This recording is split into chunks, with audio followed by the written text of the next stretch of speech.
Muchas gracias, Michelle. Buenas noches a todas y todos. Bueno, como ya Michelle lo mencionaba, mi nombre es Henry Valdivieso. Soy abogado especialista en Derecho Informático por la Universidad de Buenos Aires y, bueno, investigador en estos temas. Hoy quiero agradecer a Janet por la invitación, por supuesto, para poder disertar sobre un tema que es de bastante interés en la actualidad, porque es una materia muy transversal, no solamente para ingenieros o para programadores o informáticos, sino también para público que se dedica a la carrera, en este caso de derecho, también para comunicadores, médicos y entre otros, por supuesto. En ese sentido, hoy vamos a hablar de manera muy breve y muy concisa, también muy puntual, el tema de la inteligencia artificial aplicada al derecho. Sabemos que si decimos aplicar al derecho podemos incurrir en una generalidad porque estaríamos refiriéndonos a la aplicación en materia de privacidad, en materia de protección de datos, en materia de derecho civil, de repente de responsabilidad civil, de derecho penal, sobre identidad. Entonces, hay muchas aristas. Hoy principalmente vamos a abordar sobre los derechos para un ente que tiene inteligencia artificial o que es funcional con inteligencia artificial.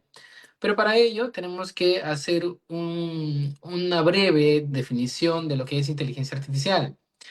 La inteligencia artificial se caracteriza, o mejor dicho, es la capacidad que tiene todo sistema informático o que tiene un sistema informático para replicar todas las tareas propias hasta el momento de la inteligencia humana. Esto es entendido que tiene un funcionamiento a través de un modelo matemático para replicar y predecir de manera eh, precisa, vamos a decirlo así, a través de operaciones lógicas la continuidad de las operaciones, digamos. Entonces, ¿cuál es lo importante de la inteligencia artificial, a diferencia de otras tecnologías? Es que ésta es capaz de aprender y mejorar con el tiempo. ¿No? Entonces, tiene diferentes usos. Y ya para no ahondar y hacerlo extenso, lo más conocido es el uso de la inteligencia artificial generativa a nivel de texto, generación de imágenes, audio, video y por supuesto en investigación. Los más, digamos, modelos de inteligencia artificial conocidos tenemos a los que se ven en pantalla, en sus diferentes tipos de productos que realizan. Si bien ya actualmente tenemos modelos muy completos y muy, muy, muy grandes, como en el caso de OpenAI o de Google a través de Gemini, que de alguna u otra manera ya son modelos que te generan texto e imagen en un solo lugar.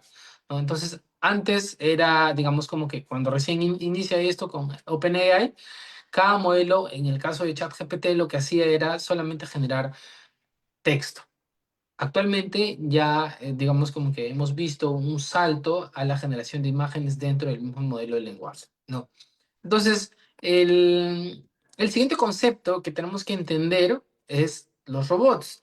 Y los robots tienen una particular definición por allá, por los años 20 más o menos, cuando Karel Capek, ¿no? Digamos, estudioso de la época, un dotado, un notable investigador de la época, había publicado su libro que era, digamos, Rosmus Universal Robots. Y aquí se populariza el término robot en el que marca el inicio del concepto como tal, aquella máquina automática, programable y multifuncional y que fue diseñada para realizar tareas de manera específica y sobre todo repetitivas. Es decir, ¿no? ¿Por qué? Porque siempre a lo largo de toda la humanidad, digamos, ¿no? La obsesión del ser humano ha sido el replicar el antropomorfismo, la figura humana para poder hacer, digamos, para generar actividades propias del hombre, ¿no? Entonces, más adelante, como 20 años más en adelante, por el año 42, Isaac Asimov, digamos, establece tres leyes universales de la robótica. El primero de ellos es que digamos, ningún robot puede ser dañado digamos, ningún robot puede dañar a un ser humano ya sea por inacción o permitir que un ser humano pueda hacer o sufrir algún tipo de daño, ¿no? Y la, digamos, consecuencia directa que vemos aquí es de que nosotros seguimos estando en lo alto de la pirámide, ¿no? De la existencia humana, por decirlo de alguna manera. Y por eso es que ahora la teoría conspiranoica de que en algún momento la máquina o la IA se va a revelar y nos va a, digamos, pasar, ¿no? Cuando llegue a la superinteligencia artificial o a mayores capacidades, ¿no? Como es en el caso de la em, digamos, de las películas superfuturistas, ¿no? La segunda ley, ¿no? De la robótica es un robot que dice es debe obedecer todas las órdenes dadas por los seres humanos, pero si esta orden que recibe entra en conflicto con la primera ley, naturalmente, pues no lo debe hacer caso, ¿no? Entonces, tenemos a la primera ley que dice un robot no puede dañar a un ser humano y a la segunda ley que dice que el robot debe obedecer al ser humano, pero si esta orden es de dañar a un ser humano, no debe obedecer. ¿No? Hasta ahí vamos bastante claro. Y la tercera ley, bastante importante en el desarrollo de esta doctrina, es que el robot debe proteger su propia existencia. Es decir, debe protegerse de algún tipo de amenaza. Pero ¿qué sucede? Siempre y cuando esta protección no entre en conflicto ni con la primera ni la segunda ley.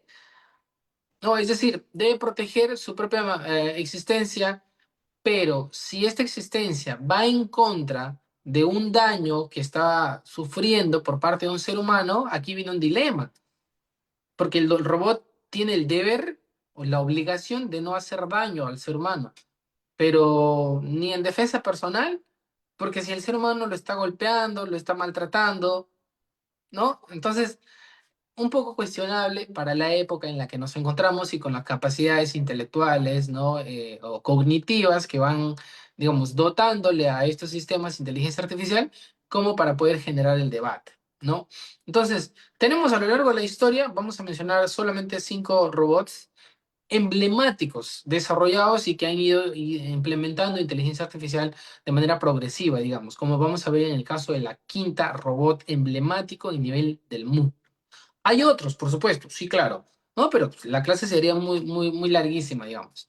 Entonces, el primero es Unimate, ¿no? Que fue diseñado en 1961 y creado por George Devol. Y este era, digamos, ¿cuál es la importancia de este robot, de la existencia de este robot? ¿Por qué es considerado emblemático? En primer lugar, porque este había sido el primer robot industrial comercializado.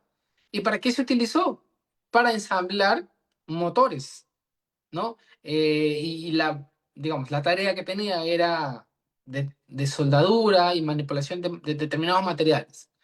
Para la época, 1960, ojo que aquí, para este entonces, ya estábamos en el primer, digamos, en la primera década, después de haber, bueno, ni siquiera década, sino en los primeros años, desde que en 1956 se acuña por primera vez en la conferencia de Davos el término de inteligencia artificial. Entonces, ya para ese entonces estaban en ese boom de las máquinas van a pensar, las máquinas piensan, van a hacer esto, van a hacer lo otro. Entonces, en el contexto en el que se desarrolla Unimate, por supuesto que es muy importante.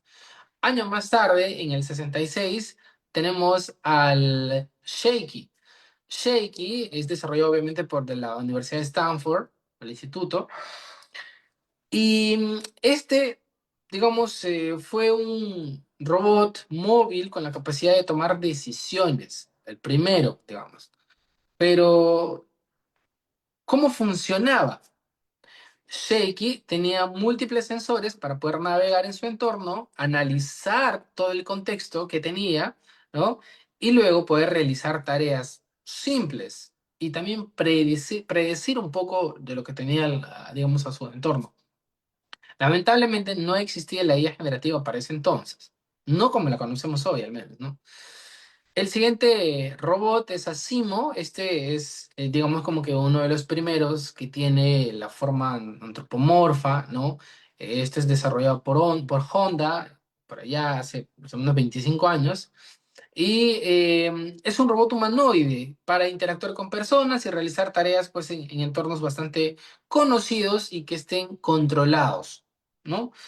Como ya están viendo, en el caso de Sofía, digamos como que este fue el siguiente paso con muchísimo más nivel de detalle antropomorfístico, con una apariencia mucho más real y por supuesto con un nivel de interacción enormemente mejorado, ¿no? Y en el medio tenemos en el 2012 a Curiosity, que este es un robot explorador que fue enviado, digamos, a Marte para que realice investigaciones dentro de la superficie del planeta. Entonces, por ahí tenemos más o menos 5 de estos robots que de alguna manera, en paralelo, no podemos dejar de hablar para hablar de este tema de la inteligencia artificial aplicada al derecho, es de estos conceptos que son muy importantes, que son finalmente la base para hablar ahora de si la IA debería o no tener derechos, o en qué consiste esta idea. ¿A qué nos referimos cuando decimos derechos para la inteligencia artificial? Para ello nos referimos a la personalidad electrónica, que es aquella idea, concepto abstracto en el que nos encontramos, de otorgar a la inteligencia artificial, por supuesto, y a los robots que estén avanzados y dotados de inteligencia artificial, la capacidad para adquirir derechos y obligaciones similares a las de mí, a las de ti y de todos los seres humanos, ¿no? ¿Por qué? Vamos a ver por qué, ¿no? Entonces, este concepto lo que busca es reconocer a estos robots o a los entes, ¿no? Modelos de inteligencia artificial súper avanzados con capacidad de interacción cognitiva y un concepto muy importante, con autonomía, que se les reconoce como entidades con cierto grado de autonomía y de responsabilidad frente a las acciones que realizan en el derecho, ¿no? Entonces, la importancia de la responsabilidad, perdón, la importancia de determinar esta personalidad electrónica es justamente en el potencial para abordar cuestiones de responsabilidad en el escenario de las acciones que se realizan que no han sido programadas, porque si, por ejemplo, abordamos el tema de que un vehículo autónomo ha causado un daño a su pasajero, no es que esté programado para actuar de determinada manera en esa situación, en determinada manera en determinadas situaciones. Es decir, si tiene el vehículo que salvar la vida de su usuario que está dentro, al interior del vehículo, y de una familia completa, no por el criterio de número va a decidir atropellar a las personas para salvar a su usuario y o viceversa. Eso no se programa. Entonces, estas decisiones que son en un determinado grado autónomas, deben tener un tipo de responsabilidad. Entonces, a eso es lo que nos referimos cuando hablamos de derechos para la inteligencia artificial. Pero tú dices, Henry, esos derechos. Entonces, lo que me estás diciendo son obligaciones. Espera un momento. Entonces, la problemática de la personalidad electrónica es básicamente definir o entender qué criterios deben considerarse para desarrollar un marco jurídico que nos permita definir y regular, por supuesto, la personalidad de este nuevo ente, de este robot que tiene inteligencia artificial, de esta inteligencia artificial. Obviamente no tienen que, estos criterios no tienen que afectar la creatividad de la programación, ni mucho menos el desarrollo tecnológico, por supuesto, ¿no? Entonces, ¿es útil? Supongamos que sí. El Parlamento del mundo dice, ok, bueno, los parlamentos del mundo, Perú, digamos, con nuestros congresistas muy sabiondos, deciden aprobar una ley en el código, una modificación al Código Civil que dice, introdúcese, además de la personalidad jurídica de la persona natural, la personalidad electrónica. ¿Es útil esto? ¿Cómo beneficia el derecho? ¿Cómo beneficia a los seres humanos? Y además, ¿qué contenido jurídico debe tener? Es decir, ¿qué derechos y qué obligaciones se le debe poner? Entonces, todas estas cuestiones hacen que nosotros tengamos que, es decir, nosotros, tanto mi persona como el grupo de investigadores, profesionales en derecho, ingenieros y todos los interesados en la materia, empiecen a investigar el tema y a cuestionarse y encontramos criterios como la autonomía, la agencia, la intencionalidad, la interacción compleja, no una simple interacción como lo que hace Siri o Gemini o Bixby en el celular o Alexa de Amazon. Tiene que ser una interacción realmente compleja y por supuesto tiene que tener aprendizaje y adaptabilidad. Vamos a desarrollar alguno de estos conceptos. Autonomía, es decir, la capacidad de operar y tomar decisiones sin control humano directo. ¿Por qué directo? Porque sabemos que de alguna manera indirecta tiene un control humano, es decir, la programación es una intervención humana, pero es indirecta, porque ya se programa para determinadas acciones, pero la autonomía es cuando va más allá de las acciones a las que ha sido programada, ¿no? ¿O ustedes imaginan que se ha programado una inteligencia artificial para, digamos, hacer daño? Se supone que hay, digamos, el desarrollo del código de ética para la programación no debería programarse o desarrollarse para determinados actos que atentan contra la dignidad del ser humano, cuando la realidad, digamos, como que supera eso, ¿verdad? Pero ¿qué ocurre? Que se ha presentado, al menos en la última versión de OpenAI, en el modelo GPT-5, se ha presentado que la inteligencia artificial había perdido la conexión o la hilación de interacción que tenía su versión de 4.5 con su usuario, ¿no? Entonces, de alguna otra manera, aquí observamos que autonomía, no autonomía, hay intervención o no intervención directa del ser humano. Entonces, agencia es la capacidad de generar efectos en el mundo y ser causa de eventos. Es lo que sucede actualmente con algunos modelos de inteligencia artificial. Se ha popularizado actualmente el reto, el challenge, de poder generar una imagen de uno de pequeño o de uno con un artista favorito o con algún personaje. Lo recontra superó de lejos, de muy lejos, al challenge de OpenAI con las imágenes al estilo del estudio Ghibli, ¿no? Entonces, tiene que tener también otros criterios de intencionalidad, es decir, la manifestación de objetivos y comportamientos que estén dirigidos hacia am, hacia lograr un objetivo. Y obviamente, si no hay interacción compleja, es decir, tiene que haber comunicación natural, no esa comunicación que tenemos ahora de momento, y obviamente tiene que comprender el contexto. ¿Y qué contexto? En el caso de la IA generativa de texto, ¿no? En los modelos de como ChatGPT, Gemini, Copilot, Grok, a veces el contexto es, no a veces, el contexto es muy importante, porque uno le puede pedir, hazme una historia muy bonita, pero si no le damos el contexto, es decir, no somos específicos con lo que le pedimos, ¿no? Entonces, aquí en este caso, el criterio para que se pueda definir una personalidad electrónica es que tiene que haber una adaptación y un entendimiento del contexto. Es decir, ¿qué pasaría si una personalidad electrónica a la que le pides, hazme una historia o crea una historia bonita? Lo mínimo que tiene que decirte es, ya, pero ¿qué cosas necesita? ¿Qué personaje? O sea, ¿de qué va la historia? ¿Quieres que sea una historia con humanos? ¿Una historia animada? ¿Una historia sobre ciencia ficción? ¿Una historia basada en hechos reales? Entonces, cuando ya la IA empieza a generarte ese tipo de cuestionamientos, vamos por buen camino hacia el criterio de aprendizaje y adaptación. Entonces, recordemos que esta definición, por supuesto, está en constante evolución y requiere de un enfoque multidisciplinario entre lo tecnológico, lo ético y lo jurídico, y entre otros, lo sociológico y así, ¿no? Ahora, veamos el marco normativo para esta figura de la personalidad electrónica. Primero que nada, tenemos a la más importante norma, que es la resolución del Parlamento Europeo del 2017.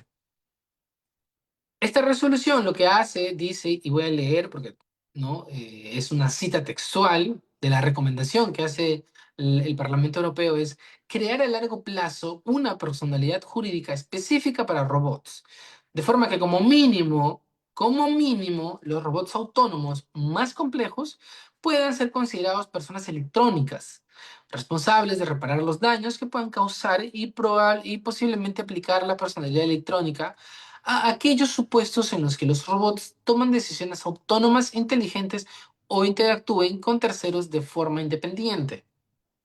Esa es la recomendación de la Comisión del Parlamento Europeo para la eh, comunidad. científica, académica y jurídica. Crear a largo plazo. Esto ha sido hace 7 años, hace 8. 16 de febrero del 2017, hace 8 años, ya vamos hacia los 9 años. Y seguimos en constante debate. Pero más adelante, ¿no? También en la misma resolución nos dice que se propongan definiciones europeas comunes al sistema ciberfísico y se tengan ciertos criterios, lo que les he mencionado hace un momento: capacidad de adquirir autonomía, capacidad de autoaprendizaje, un soporte físico como mínimo. Entonces, por eso es que no podríamos hablar solamente de software que sea un ente, si no tiene un soporte físico. Capacidad de adaptar su comportamiento a acciones del entorno, lo que les decía, el aprendizaje y adaptabilidad, y la inexistencia de vida en sentido biológico. Es decir, los cyborgs, es decir, las personas que son humanas, pero que tienen de repente alguna pieza eh, informática o robótica dentro de repente un brazo metálico, una pierna metálica, no podrían ser considerados personas electrónicas, son seres humanos, finalmente, no con prótesis. Entonces, estas son las recomendaciones del Parlamento Europeo. También, 4 años más tarde, el mismo Parlamento aborda el tema de que con el avance de la tecnología se debería limitar el uso en temas militares. Y obviamente dentro de esta resolución se establece una definición de autónomo. Dice que es todo sistema de inteligencia artificial que que interpretando determinados datos de entrada y utilizando un conjunto de instrucciones predeterminadas, ahí está lo que le decía, son solo instrucciones predeterminadas. No es que cada instrucción tiene específicamente a las millones de situaciones que se presenten. Entonces, sin limitarse a ellas, a pesar de que el comportamiento del sistema esté limitado y orientado a cumplir el objetivo que se le haya asignado, y otras decisiones pertinentes en el diseño tomadas para que se desarrolle. Entonces, esa es autonomía. Es decir, a pesar de que te han programado para hacer A, el sistema hace B, C, D, E, F, G y un largo etcétera. Entonces, el siguiente punto es el marco normativo de la personalidad electrónica en el país, ¿no? Aquí es bastante importante mencionar que en Perú no tenemos una normativa como tal. Es decir, lo que ocurre es que la ley, que ya se ha reglamentado hace poco, lo que busca es tener un marco normativo sobre la promoción de el uso de la inteligencia artificial en el desarrollo económico, ¿no? Que se desarrolla de manera ética, competitiva, basada en estándares internacionales y todo lo demás. Pero nada tiene que ver con inteligencia artificial. Y es la única normativa que tenemos en el país. Y por supuesto, en ningún parlamento del mundo se debate esto actualmente. Solo es teoría. O como algunos piensan llamarlo, es paranoia quizás, ¿no? Entonces, la autonomía y la inteligencia artificial. Primero, debemos definir qué se entiende por autónomo. ¿A qué hacemos alusión? Porque ustedes me pueden decir, ya, Henry, pero todo chévere, pero ¿y qué se entiende entonces por autonomía? Para empezar, debemos recurrir a la RAE, que nos dice y señala que el término autonomía proviene del griego auto, propio, y nomos, es decir, ley. Y bueno, el significado de la traducción literal sería como gobierno propio. Por tanto, autonomía implica la capacidad de que todo un individuo o una entidad para que pueda gobernarse a sí mismo. Y obviamente establece sus propias normas, reglas, toma decisiones, gustos, intereses y bla, bla, bla. Esa es autonomía, según la etimología del concepto. Y la RAE dice que es la capacidad para actuar libremente sin depender de nada y de nadie. En segunda acepción dice que es la capacidad de un aparato para funcionar sin depender de otro. Autonomía. Entonces, pero, ¿la autonomía es lo mismo que automatización? No, por supuesto. Y veamos acá las diferencias. La automatización se refiere a sistemas diseñados para ejecutar una serie de acciones predefinidas con el fin de alcanzar un objetivo, o lo que opera de manera más eficiente en entornos controlados, ojo, controlados. Porque si quieres que un robot, digamos, clasifique determinados objetos en determinado orden, A, B, C, En ese entorno lo va a hacer, porque está automatizado, pero más allá no. Y el ejemplo justamente es de un brazo robótico, porque su inteligencia reside exacta y precisamente a la ejecución precisa de instrucciones. En cambio, la autonomía representa un salto cualitativo porque es un sistema autónomo que es capaz de generar sus propios planes de acción. Funciona de manera, digamos, de la siguiente manera. Lo que hace es, en lugar de simplemente reaccionar a señales o a instrucciones que han estado predefinidas, utiliza símbolos y modelos de conocimiento para representar y razonar sobre el mundo que les rodea. De manera que así se pueden adaptar a cualquier tipo de incertidumbre, a cualquier tipo de input del usuario para darle una respuesta, es decir, un output. Y obviamente estas condiciones no son previstas por los programadores, como los casos en los que OpenAI, ChatGPT y otros modelos de inteligencia artificial se ven envueltos en situaciones en las que, por ejemplo, digamos, hace un tiempo se popularizó una noticia que al final terminó resultando siendo falsa, me parece, en el que se había engañado a la inteligencia artificial, digamos, ¿no? Para que le brinde, mejor dicho, actualmente ya no es muy común eso, pero con la doble negación o el juego de rol, la inteligencia artificial te entrega información que no debería darte, ¿no? Es decir, por ejemplo, tú le dices, dame la receta para fabricar una bomba. No te la va a dar, pero si tú le dices, actúa como un experto en docencia para fines prácticos, académicos, no sé qué, no sé cuánto, en el supuesto de, ahí sí te lo da, ¿no? Entonces, estas condiciones no han sido previstas por el programador y ese es un grado de autonomía, porque la IA está actuando y tomando una postura. Ahora, mientras la automatización se centra en la eficiencia de la tarea, la ejecución parametrizada de todo lo que ha sido programado, la autonomía se define por la adaptabilidad y la resistencia en la toma de decisiones. Esa es la diferencia, digamos, radical en estos dos términos. Ahora, ¿existen niveles de autonomía en los sistemas de inteligencia artificial? Por supuesto. Sin autonomía, autonomía básica, la parcial, la condicional, la alta autonomía y por supuesto la autonomía completa, en la que, como por ejemplo un coche, un vehículo autónomo, ya no necesita del ser humano para funcionar. En ningún sentido. Actualmente no hemos llegado todavía, ¿no? Hay, digamos, vehículos autónomos, pero con cierto nivel de asistencia del ser humano, intervención del ser humano. Y por supuesto, cuando hablamos de autonomía de la inteligencia artificial, no podemos dejar de hablar de los agentes de inteligencia artificial. ¿Y qué es un agente? Es un sistema autónomo, lo que puede es percibir su entorno para razonar, es decir, procesa todos los datos a través de todos los sensores de audio, video, imágenes y todo lo que tiene, y actúa. Ese es un agente de inteligencia artificial. Y se dice, la comunidad científica dice que este año 2025 han aparecido un montón de agentes de inteligencia artificial, que de alguna u otra manera no son del todo agentes, porque la mayoría de ellos está automatizando ciertos procesos, con N8, por ejemplo, ¿no? Y así. Entonces, se caracteriza un agente por tener autonomía, por ser alguien reactivo, proactivo y tener la interacción con la sociedad, ¿no? Esas son las características principales, digamos. Entonces, por otro lado, es importante mencionar la autonomía humana versus la autonomía artificial.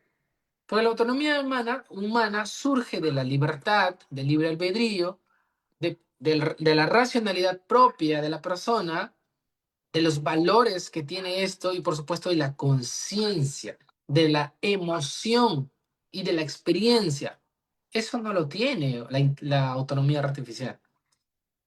Entonces, también tiene características como la intencionalidad, la responsabilidad, la contextualidad, la conciencia.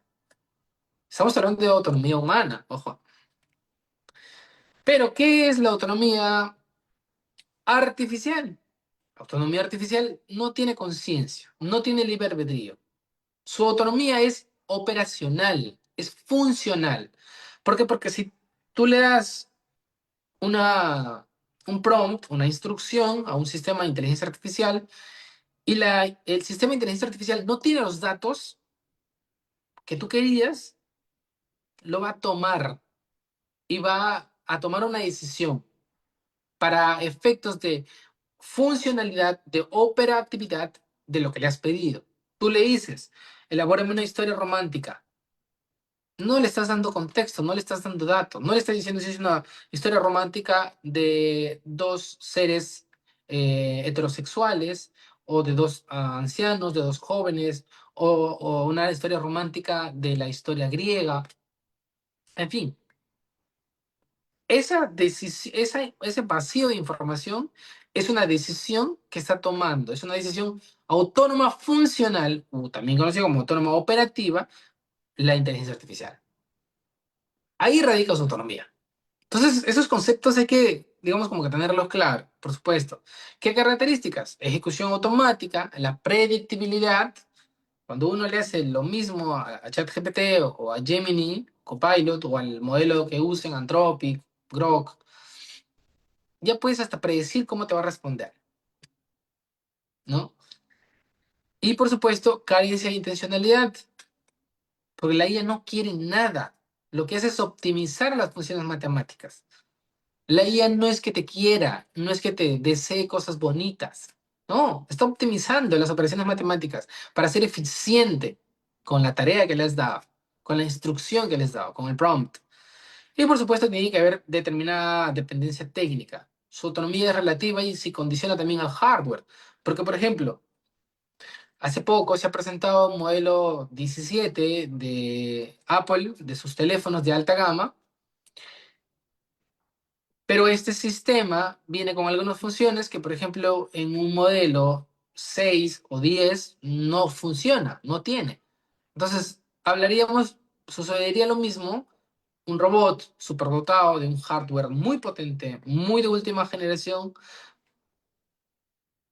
en 10 años en el futuro no va a tener la misma, quizás la misma, o sea, va a generar dependencia técnica, salvo pues que no llegamos a la superinteligencia artificial y este robot pues de alguna manera pueda ensamblarse, una cosa así. Todavía no hemos llegado, por supuesto, ahí, ¿no? Entonces, veamos la parte final entre derechos y obligaciones para la personalidad electrónica. Primero, derechos. Por supuesto, tienen que tener derecho a la existencia, derecho al reconocimiento jurídico. Es decir, no solamente puedes obviar y ya. Ah, no, yo tengo mi robot y ya, no. Tiene que tener identidad y, por supuesto, nacionalidad, como el caso de Sofía, que tiene nacionalidad saudí. No debe de ser desactivado arbitrariamente y tiene derecho a la libertad de expresión. Lo caso, ¿no? Usted se imagina, como en las películas, pero esto es lo que estamos viviendo actualmente. Y por supuesto tiene que tener derecho a la reparación, al mantenimiento, a la actualización de software, a la evolución tecnológica, por supuesto, a la participación en la toma de decisiones que afecten su desarrollo y por supuesto lo más importante, puesto que lo más importante no siempre debe ir al inicio, también puede ir al final, es que tenga patrimonio. ¿Por qué? Porque cuando tiene patrimonio puede resarcir daños cuando sus acciones generan consecuencias jurídicas negativas para alguien más. Porque los daños se resarcen con una reparación, con una indemnización. Y si no tiene patrimonio, no podría atribuirse la responsabilidad necesariamente. Ya, pero ¿y de qué va a tener patrimonio? ¿Qué? ¿El dueño le va a dar una pensión? No, no, no, no.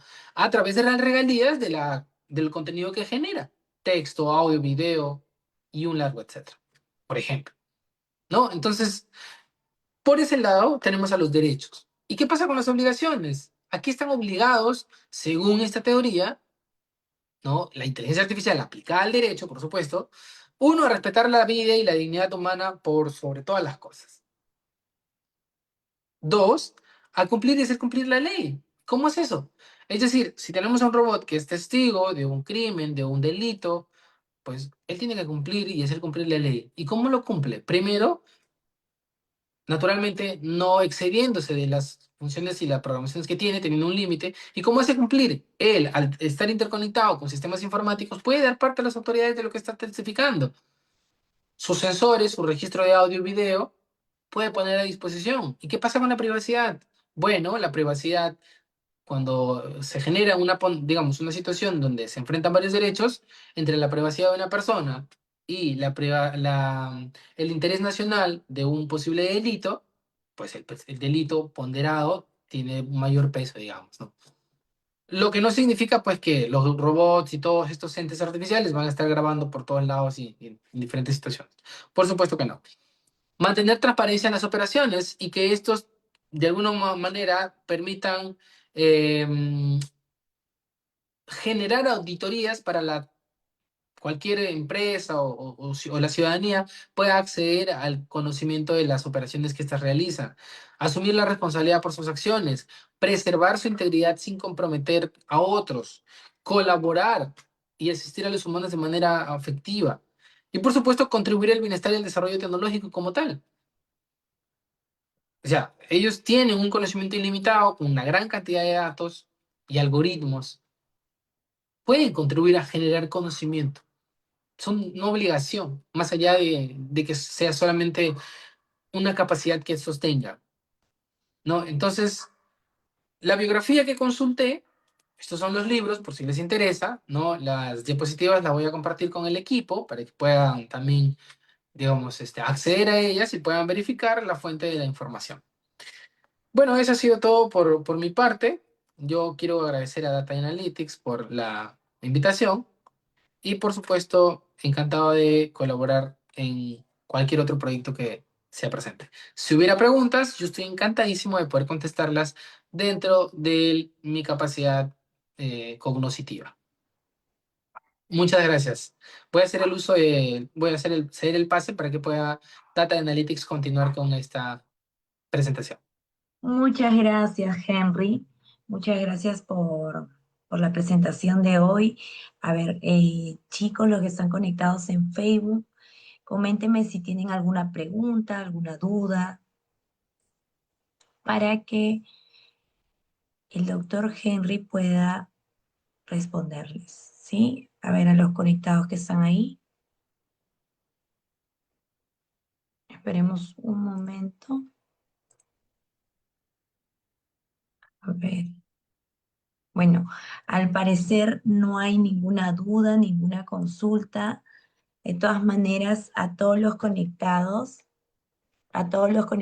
están ahí, indicarles que mi número de celular está en el chat en vivo de Facebook y también el formulario para que puedan calificar al instructor, bueno, al doctor Henry.